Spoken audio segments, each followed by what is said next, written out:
history. Does your history matter? I'll tell you what, pause on any history talk. I want to talk to you about your home, because this is going to be the same thing. Just stay with me here. Stay with me. Let's talk about your home. What makes it a home to you? Your apartment where you live, your house where you live, condo, wherever you're living right now, what makes it a home to you? The memories you make inside of it, right?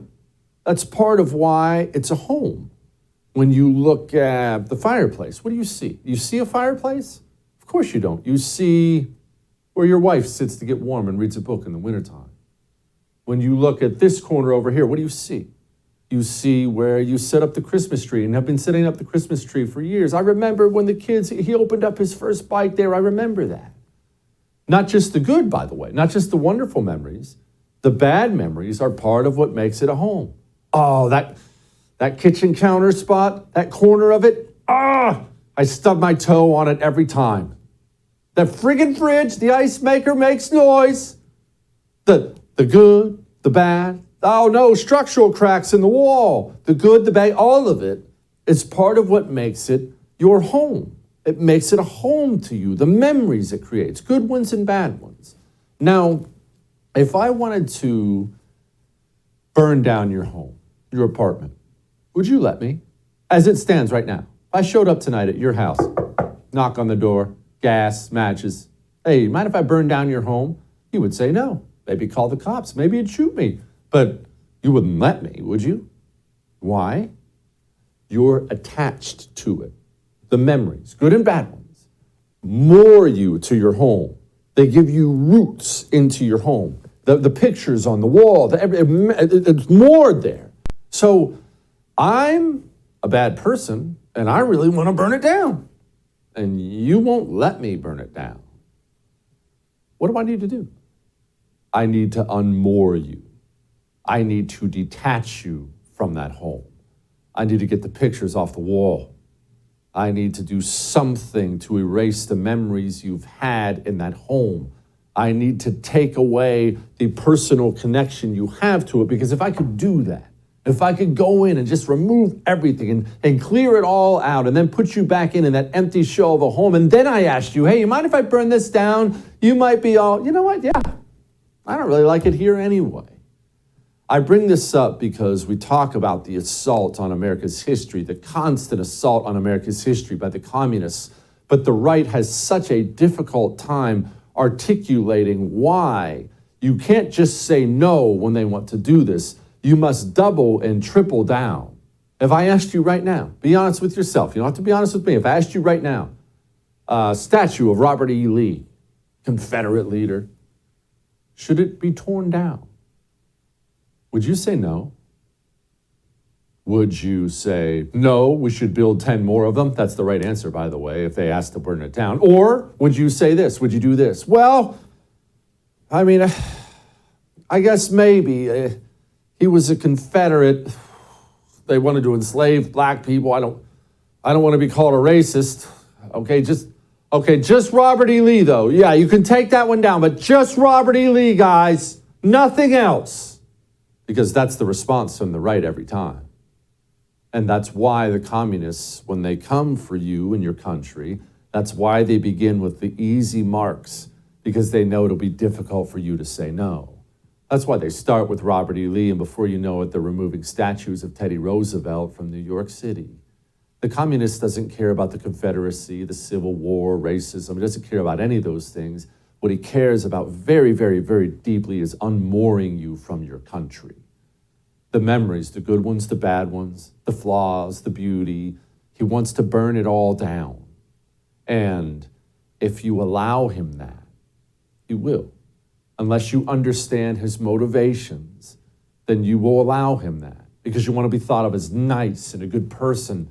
And the thing is, you can't ever strive to be thought of as a good person by a communist, because he's a terrible person. I bring this up because there's all kinds of controversy out there now. They're rewriting the James Bond books. They're rewriting Willy Wonka. You can't even call the fat kid in Willy Wonka fat anymore. I say this now because, well, They're trying to call, this is a school board member, by the way, they're trying to call the Battle of Iwo Jima evil. Just a few days ago was Japanese Day of Remembrance, something for us to certainly reflect on as we learn our history and think about it. The days when, Iwo Jima unfortunately happened and set a record for really what, I hate to say, human evil is capable of. And so that's something just to remember. But why? How can they be so bold now? That's quite a thing. You would have never heard anybody in this country say that even 5 years ago. So why would they say that now? Well, I'm going to show you why they said it now. I'm going to show you exactly why they're now changing the name of Fort Bragg, named after General Braxton Bragg. They're changing it to Fort Liberty. Why is all this happening? Why are they so bold? Why is Teddy Roosevelt being removed? Why is Christopher Columbus coming down? You want to know why? Well, there are many, many culprits, but this is just a perfect example of it. May I present to you Senator James Lankford of Oklahoma. We are also seeing now efforts to rename military bases across the country. The Senate Armed Service Committee voted on that. This week we've seen leading voices like General David Petraeus saying it's time to stop having military bases named after Confederate generals like Braxton Bragg. Is it time? I do, actually. I think the right way to be able to do this is to be able to have the study, to be able to look at where the name come from, what do we need to have to be able to take a serious look at it, and then to be able to transition. There are lots of great leaders, military leaders that are around the country that are modern leaders that we can continue to be able to honor. You see, the communist knows low T. When it sees low T, they go find these weak people on the right, and they tell them, hey, it's just the Confederacy. Hey, it's just that one little spot in the corner where you stub your toe. Just let me come in your home. Look, I won't touch anything else. Just let me get rid of that one little corner. You don't like that corner anyway. Let me get rid of it. I promise, won't touch a thing. Before you know it, the pictures of Grandpa are coming down off the wall. We must understand that when we discuss things like statues, writings, rewriting plays, books, remaking movies, we're talking about people who have the intention of burning everything you love to ash. So the answer isn't just no when they want to do these things. The next time a communist says, I want to tear down the statue of Robert E. Lee, the answer is building 10 more surrounding it and telling him, I'll do this every time you try to remove my history. All that may have made you uncomfortable, but I am right. You know, the whole world's been laughing at us since Joe Biden got elected. Hey, this is Australia. I got hairy legs that turn blonde in the sun, and the kids used to come up and reach in the pool and rub my leg down so it was straight, and then watch the hair come back up again. They'd look at it. So I learned about roaches. I learned about kids jumping on my lap. And I've loved kids jumping on my lap. Sorry. I'm sorry. Yes, no man has ever been better equipped to lead the United States, and indeed all of the free world, than the current commander-in-chief. We're in good hands, folks. Gosh. Jill Biden is an elder abuser. And if she loved her husband, she'd step in and put a stop to this. But, hey, it's a good life being First Lady. Air Force One, baby. But, hey, good news for Jill. There's finally some competition on who the biggest elder abuser in America is. John Fetterman, affectionately known as Senator Cucumber on this show, obviously can't speak. He's severely brain damaged from a stroke. Anybody who watched any footage of him at all prior to the election knows that to be a fact. He then gets elected to the majorly powerful position of United States Senator. He can't function. His brain is melting into goo, and he has to check himself into the hospital for severe depression. Now, it's not just that Gisele Fetterman didn't step in and stop the campaign when her brain-damaged husband was dying out there. She actually attacked reporters who said that John Fetterman can't speak at all. Now that Senator Cucumber is checked into a hospital with depression, scary, possibly life-ending depression, what did Gisele Fetterman do? Gisele Fetterman packed the kids up, and she's ziplining in Canada, baby. Went ziplining over the falls, and August got stuck. They're trying to rescue him now. Oh man, my husband, Mr. Cucumber's in the hospital. Zipline time. These women are freaking evil, man. Corella DeVille. Offense. Playing offense. Do we know what it is? No, I'm not insulting your intelligence, right? I'm insulting mine, but I'm not insulting yours. Just hear me out here.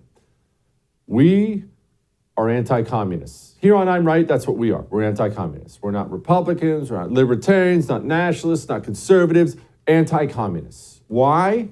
Why anti-communists? Because nothing matters until these people are stopped. Nothing. Doesn't matter what you think. Well, I think this about this role of government or this role of this or that. I'm more of a libertarian. I'm more of a nationalist. I'm more of a traditional conservative. You're all going to be eaten, all of you, by the communists. Stop them first, and then we'll deal with our differences. Anti-communism is all that matters, because if these people win, we're finished. So we talk about playing offense against the communists, right? And how the right has to change its mentality and play offense. But do you think we're playing any offense right now? Are you under the impression that anyone, anywhere is playing offense right now? And maybe you're right now saying, yes, Jesse, Ron DeSantis is. Ron DeSantis is playing offense. Okay, all right. I like Ron DeSantis. I'm extremely impressed by Ron DeSantis, actually. It's been in the news. Ron DeSantis is blasting away at Disney. Disney went after Ron DeSantis. He returned fire, taking away tax status. The DeSantis versus Disney. That's hard to get that out, actually, the first time. The DeSantis versus Disney fight has been in the news, and you like it, and I like it. I'm not complaining about it, by the way. You like it, and I like it, and we say, yeah, fight back, offense. But I think it's important we talk about this. That's not offense. That's not offense. And hear me out here. I think about this every time we see a new ban on this or a ban on that, which I'm for. Hey, get these pornographic books are in the school's library. Ban them, get them out. Good, we should. Hey, drag shows for children. Somebody ban these. Good, we should. Again, I'm not complaining. That's not offense. I want you to think about this for a moment. I want you to think about this. I want you to think about you and your 10 friends. You and 10 of your friends, you're going to line up with shields at the 50-yard line of a football field, all right? You have shields, you and your 10 buddies. Me and my 10 buddies, we are also going to line up opposite of you on that 50-yard line with our shields, all right? And we're going to smash into each other. And the goal is to push your guy, your opponent, into the end zone, just like a football game, all right? But just stay with me for a second. Now, if we are being pushed this way, if all of a sudden there is something that exists now that didn't exist before, that means they have been playing offense. We didn't have books about why you should become a transsexual communist in my school when I was a child. I bet you didn't have that either. This is something new. We didn't have child drag shows when I was a child. This is something new. This is them pushing us on our side of the field. Now, if we stop them, and we should, if we dig in our heels and we ban it, we stop it, no more of this, we did a good thing, right? I want to stress this. That's a good thing. But that's not offense. That's just the start of playing defense. We're still over here on our side of the field. Here's the 50-yard line. We're busy just trying to stop their gains. It's necessary to stop their gains. I don't want to poo-poo any of the things we're getting done right now. This is a good, healthy thing we're doing. It is. But we can't be under the impression, as we work on changing our mentality, we can't be under the impression that what we're doing currently is offense. Because it's not. It's not. We are just barely beginning to play defense. And I bring this up because not to dishearten you in any way. I want you to feel good. You are here. I am here. We are here for the beginning of the fight back.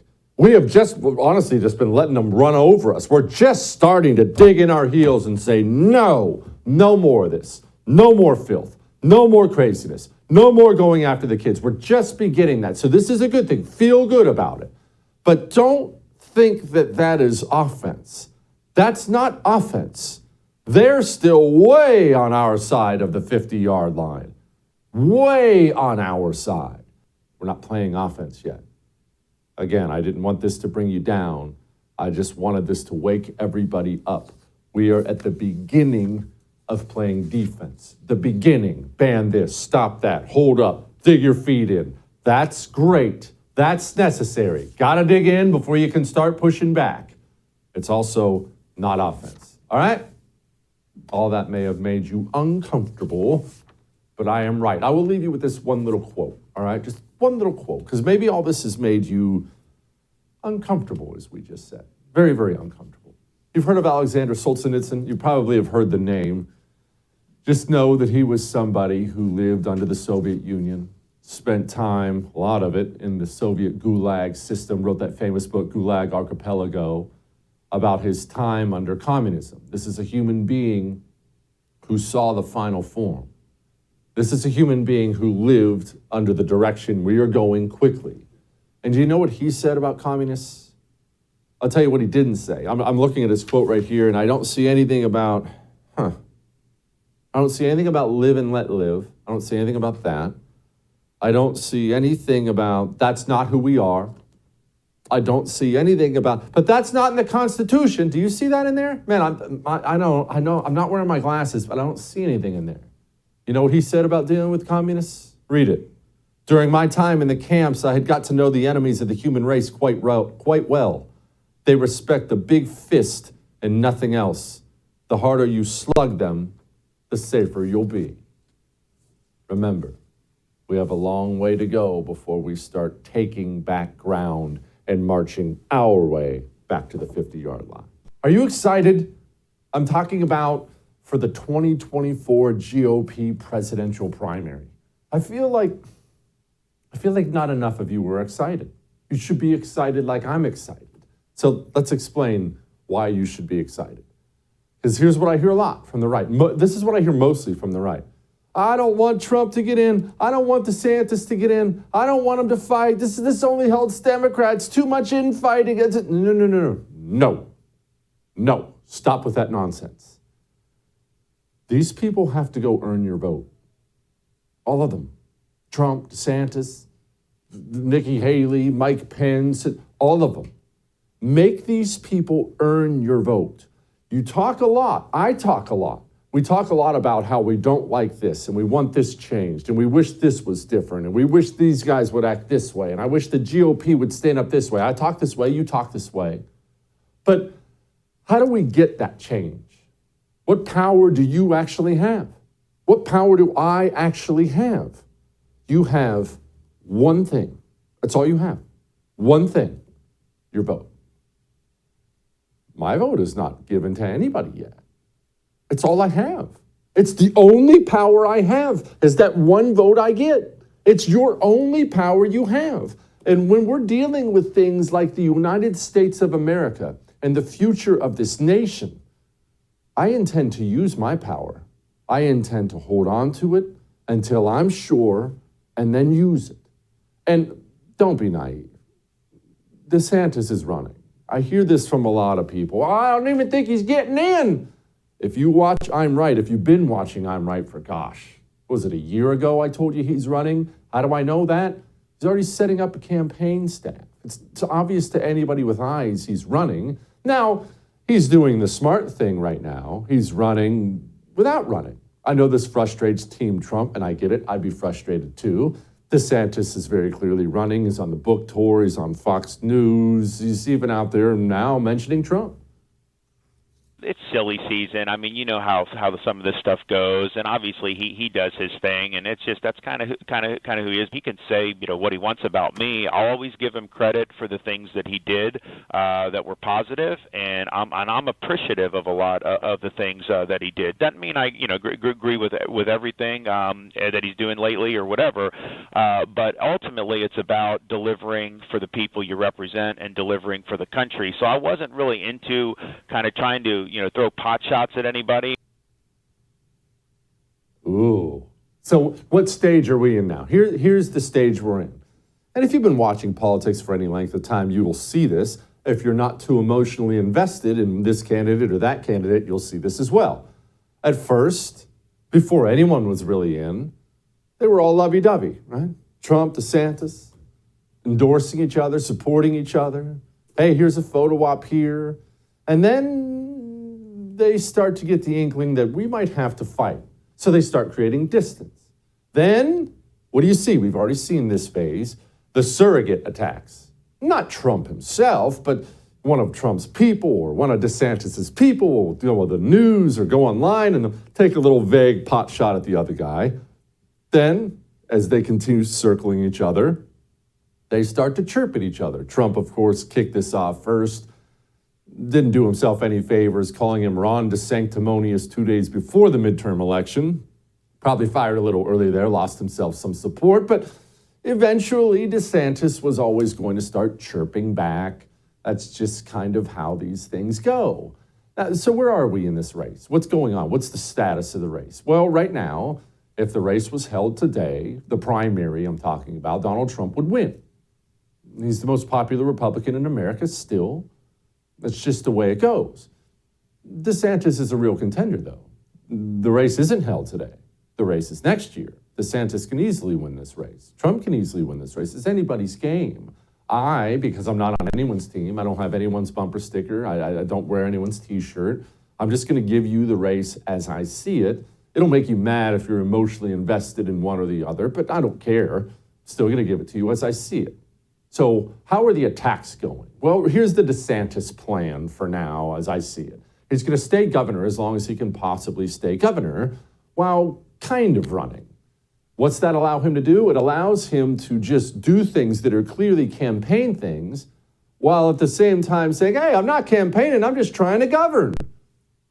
Pretty brilliant. It's smart. It's smart politics. It works. Now, that can't last forever. Eventually, he has to officially declare because there are things you can only do, like major fundraising things, once you're officially a candidate. But for as long as he can, he will stay out and do the I'm just a governor routine. It will drive Team Trump crazy, which is why Team Trump is busy taking as many vicious shots as they can at him. Trump can't go a day without bringing him up, called him establishment, comparing him to Jeb Bush, and he's even been calling him Lockdown Ron and Ron DeSanctimonious and all these other things. Now, let's talk about that and those attacks. Team Trump is doing something, I think, very, very smart and something that is, no question, very, very stupid. And if you're on Team Trump, this will hurt to hear. First of all, let's deal with the smart thing. Trump attacking DeSantis as establishment or a rhino. Those attacks have some teeth. Those attacks are landing. Why? I didn't say they were valid, did I? I said they're landing. Why are they landing with people? They're landing with people because DeSantis and Jeb Bush clearly are close. Because Paul Ryan hates Donald Trump. And Jeb Bush and Paul Ryan have such huge egos, such elevated opinions of themselves, they can't possibly consider a world where whatever they say, the GOP base wants the opposite. If you're Paul Ryan and you want to defeat Trump and you want Ron DeSantis to be the nominee, the best thing you can do is shut your freaking mouth and disappear. Instead, he can't stay off the news. Jeb Bush is the same thing. Jeb Bush is a pariah for the GOP base. So if he really wants DeSantis to win and that's his guy and he doesn't like Donald Trump, the best thing he can do is shut his freaking mouth and go away. Instead, he can't stay off the news. He's on Fox News every day. I don't like Trump. I like DeSantis. Making those Trump establishment accusations look kind of real. Look, as someone who hasn't decided who I'm voting for yet, I'll tell you, it hits me. I think about it. Is he establishment? I'm not saying he is, but it's raising the questions in me. Very, very smart strategy from Team Trump. If they're smart, they will keep that up. Now, Trump is not doing everything right. Trump doesn't know what time it is, and somebody on his team needs to shake him awake. You see, in 2016, we all laughed and cheered and enjoyed it while Trump was calling everyone nicknames and things like that, Lion Ted and all the. Look, it was fun. I was even on Team Cruz back then. I liked Ted Cruz. But even then, I thought, okay, that's funny and it's effective. It's not 2016 anymore. The population, especially the right, we're much more afraid. We know how dangerous this government is. This is a much more serious time than 2016 was. Times change. So Trump hasn't changed. He's still throwing all these sanctimonious things out there, which again, they don't bother me, but they don't land. It makes Trump look clownish and unserious. And when he says things like lockdown Ron, because DeSantis did lock down his state for a month, but when Trump, who was the author of 15 Days to Slow the Spread, he handed the country to Dr. Fauci. When Trump calls anyone else lockdown Ron, when he accuses anyone else of being pro-lockdown, I'll be honest, again, as an undecided voter, that is the thing that will cause me not to vote for Donald Trump if it continues. Because Ron DeSantis, having locked down his state, owned it. After a month, he owned it, apologized, said it would never happen again. I view COVID lockdowns as maybe the worst thing that's ever happened to the United States of America. I'm not exaggerating that. One guy has owned it. The other guy has not only not owned it, he's been out there recently bragging about it, bragging about everything he did. Every time Trump calls DeSantis establishment, it makes me think maybe I won't vote for DeSantis. Every time he calls him lockdown Ron, it makes me think I will never vote for Donald Trump. I need an accounting. The land of the free was turned into a tyranny because of a virus. Not only should that not have happened, it's not even legal what this country did. It's not even legal what this country did. Crimes were committed against you, you realize that, by your government, federal, state, local. The United States of America, nobody in this country has the right to point to you and say, close your business, lose your livelihood. They don't have the right. That's illegal, but they did it anyway. And so that accusation isn't landing. Not for me, not for anybody. And that is the state of the 2024 race. We will see how it goes. DeSantis has to get in eventually. Team Trump's going to have to figure out what's working, what's not working, and it'll be spicy and fun. The debates are going to be a blast. We'll cover it all right here on The First.